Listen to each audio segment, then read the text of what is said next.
Welkom terug, tijd voor het weekoverzicht. Een week met rouw in Axel na het dodelijke fietsongeluk, maar ook nieuws over Borselen. Dat is afgevallen als locatie voor nieuwe kerncentrales. Een bloemenzeemaandag bij basisschool De Warande in Axel. De avond ervoor was er een stille tocht voor de 3 leerlingen en de directeur die omkwamen toen een auto op ze inreed tijdens een fietstocht. Ook een aantal nabestaanden liep mee met de stille tocht. Aan het einde van de tocht werden ballonnen opgelaten.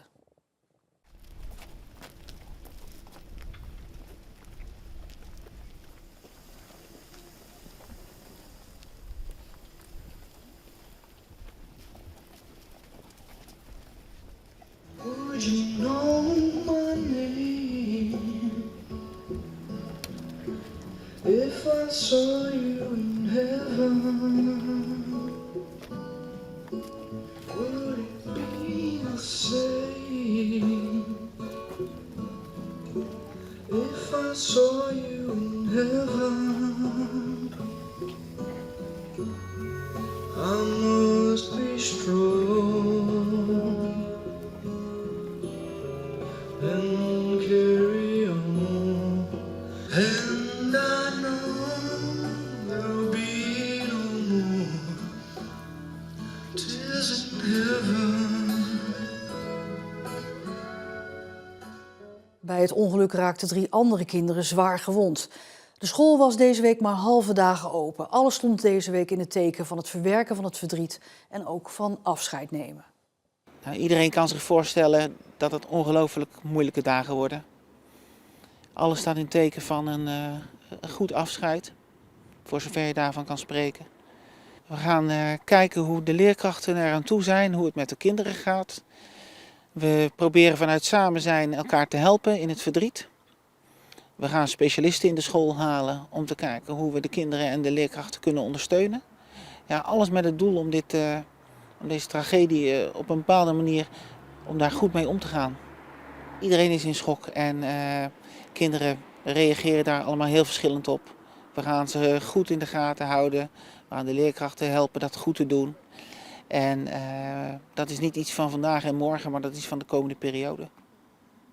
De 19-jarige man uit de gemeente Hulst die ervan verdacht wordt het ongeluk bij Ter Holen te hebben veroorzaakt, blijft langer vastzitten. De voorlopige hechtenis is met 2 weken verlengd. Ja, hij wordt dus verdacht van overtreding van artikel 6 wegen verkeerswet. Dat betekent dat inhoudt dat hij schuldig is aan het veroorzaken van dat ongeval. En binnen die schuldigheid aan het ongeval zit dus dat hij aanmerkelijk onvoorzichtig is geweest, maar ook de verdenking dat hij roekeloos gereden heeft. En dat is een zwaardere verdenking, toch? Roekeloosheid is de zwaarste gradatie van schuld die wij kennen. Zeeland en eigenlijk heel Nederland zijn geschokt door dit ongeluk. Verandert dat iets voor het Openbaar Ministerie in zo'n onderzoek? Komt er dan iets meer druk op of is dat helemaal niet zo? Nou, natuurlijk nemen wij elk verkeersongeval waar doden zijn te betreuren echt wel heel serieus. In dit geval is natuurlijk het vervolg afschuwelijk te noemen. En dat heeft wel gemaakt dat we een grootschalig onderzoek hebben opgestart, omdat we dit echt goed willen doen. Een groot en ingewikkeld onderzoek. Wanneer hoopt het Openbaar Ministerie daar met meer naar buiten te komen?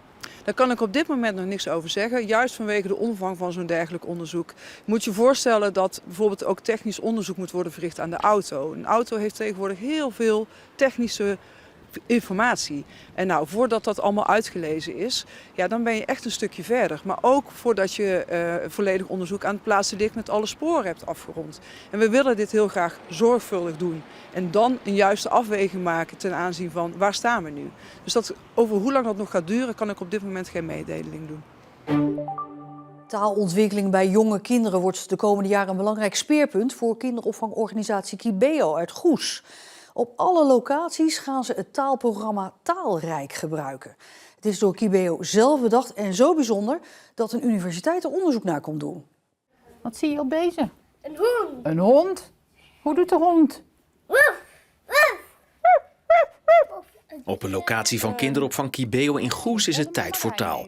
Met speciaal ontworpen verhaalstenen zijn pedagogisch medewerker en de kinderen spelenderwijs bezig met woorden en verhaaltjes. Zijn tong uitsteken. Kan jij dat ook? Kan jij dat ook? Oeh, dat is lastig. En jij, kan jij dat?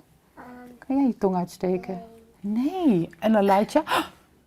De verhaalstenen zijn onderdeel van het programma Taalrijk. Dat programma heeft Kibeo met hulp van de Universiteit van Utrecht zelf bedacht en ontworpen.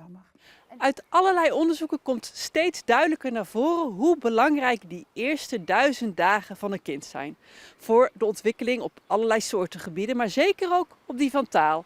En daar zet Kibeo nu dus ook volop op in. Ja, we weten natuurlijk dat kinderen die hebben een taalgevoelige periode. Dus ze zijn het meest ontvankelijk voor taal in de leeftijd van 0 tot 6. En wij willen als kinderopvang gewoon bijdragen aan die taalontwikkeling. Want taal is heel belangrijk voor kinderen. Ze gebruiken het om te kunnen communiceren met elkaar, om relaties aan te gaan, om zichzelf te uiten, maar ook om nieuwe dingen te leren. Het is echt de basis van een leven lang leren. Wat heb je dan gegeten? Oh, friet en hamburger. Friet met hamburger?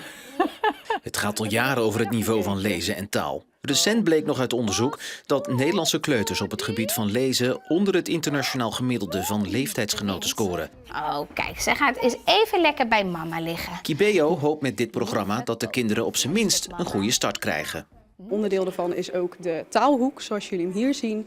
En in die taalhoek hebben we een vertel-ontdekplek waarin kinderen dus uitgedaagd worden om met taal bezig te zijn. Om de boeken zelf na te kunnen spelen, maar ook de boeken die we hebben staan. Het zijn verschillende talen, dus kinderen kunnen hun eigen thuistaal lezen. Ze kunnen met elkaar erover in gesprek gaan. Je bent continu op allerlei manieren bezig met de taal ontwikkelen. Oh, ze is gauw terug in de nest gegaan. Oh, maar ik ben een vogel en vogels vliegen. De Universiteit van Amsterdam vindt het zo bijzonder wat er bij Kibeo gebeurt, dat die onderzoek gaat doen naar Taalrijk. Wat gaat goed, wat zou misschien nog beter kunnen? En uiteindelijk willen we weten, en dat is natuurlijk de hamvraag, zijn die kinderen gegroeid? Zijn de kinderen die meedoen aan Taalrijk, zijn die nog een keer extra gegroeid ten opzichte van kinderen die nu nog niet meedoen met Taalrijk, maar daarna gaan meedoen aan Taalrijk? En dat is dus de hamvraag, werkt het? En als Taalrijk blijkt te werken, kan het ook mooi zijn voor andere kinderopvangorganisaties. Over een jaar moet het onderzoek klaar zijn. Havenbedrijf Noord Seaport heeft jarenlang onvoldoende gekeken naar ondermijning in de haven, ondanks herhaalde oproepen. Dat blijkt uit de documenten die Omroep Zeeland heeft opgevraagd. Gedeputeerde debat van de provincie en burgemeester Dijksterhuis van de gemeente Borselen slaan begin 2021 alarm. Veiligheid krijgt nauwelijks aandacht in de havenstrategie. Maar ze krijgen een belofte. Het zal prominent terugkomen in het strategisch plan later dat jaar. 3 maanden later blijkt die belofte weinig waard. Slechts 1 zin is toegevoegd aan het plan. Ondernemers laten ook van zich horen. Ze delen hun zorgen met de burgemeesters over het achterblijven van de actieve rol van Noord Seaport als het gaat om veiligheid en ondermijning, terwijl er wel een duidelijke behoefte ligt bij de ondernemers. Ook daarna wordt er wel beloofd dat er meer gaat gebeuren, maar echt resultaat blijft uit, blijkt in 2023. Kort gezegd zijn de bedrijven in de haven, de diensten en wij als gemeente ontevreden. En als er iets gebeurt, wordt er steeds een afweging gemaakt, merken de ambtenaren. We merken dat economisch belang hier continu conflicteert met veiligheidsbelang. Wat zegt dit over het gevoel van urgentie bij NSP? Het havenbedrijf zelf ziet het anders. De haven was tot dat moment eigenlijk altijd verantwoordelijk voor de veiligheid op het water. En in één keer werd hen een vraag gesteld over, doe ook wat aan ondermijning. Nou, daar zijn waarschijnlijk wel wat verschillende beelden geweest over de snelheid waarmee zoiets te realiseren is. En ja, dat heeft langer geduurd dan sommige mensen gedacht hebben. Maar intussen zijn we wel daar echt heel erg druk mee bezig. Een van de punten van kritiek was dat Noord Seaport zich meer zag als een verbinder en niet als verantwoordelijke voor de veiligheid in de haven. Hoe kijkt u daarnaar? Noord Seaport is echt een verbinder, hè? Dus daar ben ik het helemaal mee eens. Want we hebben ook niet heel veel bevoegdheden. Hè? Wij kunnen bijvoorbeeld geen bonnen uitschrijven. Wij kunnen geen mensen aanhouden. Daar hebben we echt andere organisaties voor nodig. Dus ja, wij zijn degene die zorgt dat er goed wordt samengewerkt in ons havengebied. De nieuwe kerncentrales komen niet in het Sloeggebied bij Borselen, maar bij Terneuzen of de Eemshaven in Groningen. Dat lekt donderdag al uit. Borselen valt dus af. Het kabinet richt zich op de ruimere Paulinapolder. In politiek Terneuzen zijn ze onaangenaam verrast.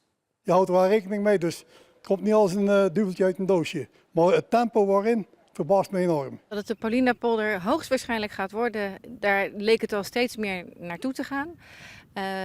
Borstelen niet is nog niet letterlijk gezegd, maar daar lijkt het inderdaad op. Het is echt een slecht idee. Het is eigenlijk voor geen enkel probleem een oplossing. Kernenergie is duur, het komt te laat voor de energietransitie en het is niet schoon. Ook mochten de kerncentrales komen, zal het college er alles, dat weet ik zeker, en ook de raad er alles aan doen om het op de Mosselbanken te krijgen. En niet in de Paulinapolder. Uit de uitgelekte brief blijkt dat de Eemshaven hoge ogen gooit bij het kabinet. Er liggen daar al veel stroomkabels en er zijn er al veel bedrijven die de stroom van kerncentrales goed kunnen gebruiken. Maar een uiteindelijke keuze voor de Eemshaven zou betekenen dat Zeeland met lege handen staat. Of toch niet. We kregen een filmpje van commissaris van de Koning Hugo de Jonge op een bestuursbijeenkomst. Als de grote centrales niet komen, niks aan de hand, zegt hij, dan gaan we gewoon voor kleinere centrales. Zelfs als die grote niet door zouden gaan, dan hebben we nog steeds SMR's, dan hebben we nog steeds AMR's. Dus het zijn die hippe nieuwe dingen, dus die gesmolten zoutreactor en Horizon en Allseas. Nou, je volgt de krant ook allemaal. Eigenlijk zeggen we, voor een nucleaire agenda zou echt plek zijn. Als die grote dingen niet doorgaan hier, dan is er nog steeds plek voor die andere dingen die nog steeds een goed idee kunnen zijn. En zelfs als die niet door zouden gaan, dan hebben we nog steeds 10 andere agenda's die nog steeds relevant zijn. En dus het is niet zo dat we uitgepraat zijn als dat niet doorgaat. Zorginstelling Ammarijn neemt extra maatregelen, want verpleeghuis Scheldehof in Vlissingen, wat een veilige plek zou moeten zijn voor ouderen, heeft te maken met ongewenst bezoek. In en rond het verpleeghuis zorgen onder meer daklozen en verslaafden voor overlast. Nou, dit is de deur waardoor mensen naar binnen zijn gekomen om diefstal te plegen. En we zijn erachter gekomen dat dat te makkelijk was. Dus we hebben ook een extra strip hierop gezet, zodat het niet meer mogelijk is om binnen te komen. Volgens Ammarijn speelt de overlast inmiddels ook binnen. Onbevoegden weten steeds vaker het gebouw in te komen. Mensen die willen bij ons overnachten in koude tijden. Nu is het zomer, dus is het minder. En daar hebben we echt veel last van. Daarom wordt er nu ingegrepen. Met verschillende maatregelen moet de overlast worden teruggedrongen. De camera's die hingen er al, maar die gebruikten we eigenlijk alleen maar om beelden na te kijken als er iets gebeurd was. Wat we nu hebben gedaan is dat er bij de receptie staat er een monitor waar al die camera's live te zien zijn. En waar die receptioniste kan kijken van wie loopt daar? En als zij het niet vertrouwt of hij niet vertrouwt, dan maakt ze een melding bij de politie. Of de overlast daarmee verdwijnt is nog afwachten. Maar de hoop is dat bewoners en medewerkers zich straks weer veilig voelen. Het stond nu echt zwart op wit in Kamerbrieven die vrijdagmiddag zijn gepubliceerd. Borselen en andere plekken in het Sloeggebied zijn afgevallen voor nieuwe kerncentrales. De actiegroep Borselen tot de kern heeft zich jarenlang verzet tegen de komst van kerncentrales. De groep is blij dat Borselen afvalt, maar de leden zeggen wel mee te voelen met inwoners van de Paulinapolder in Terneuzen. De vlag kan hier uit, maar aan de overkant, waar ik naartoe wijs, de Paulinapolder, gaat de vlag half stok. Toch zijn de meningen van de bewoners van Borselen verdeeld. Ik ben er ook niet helemaal voor, maar ik ben er ook niet helemaal tegen. Omdat we het energieprobleem hebben we gewoon. En dat moeten we gewoon oplossen. Bewonersgroep Borselen tot de kern zou vooral pleiten voor een internationale aanpak van dat probleem. Vaak is het idee, het eindigt bij de grens. We hebben niks te maken met België, Duitsland, Frankrijk en zo. Laten we eens een energieakkoord gaan sluiten op een veel grotere schaal, waardoor we elkaar aanvullen in plaats van iedereen zijn eigen boontjes dopt.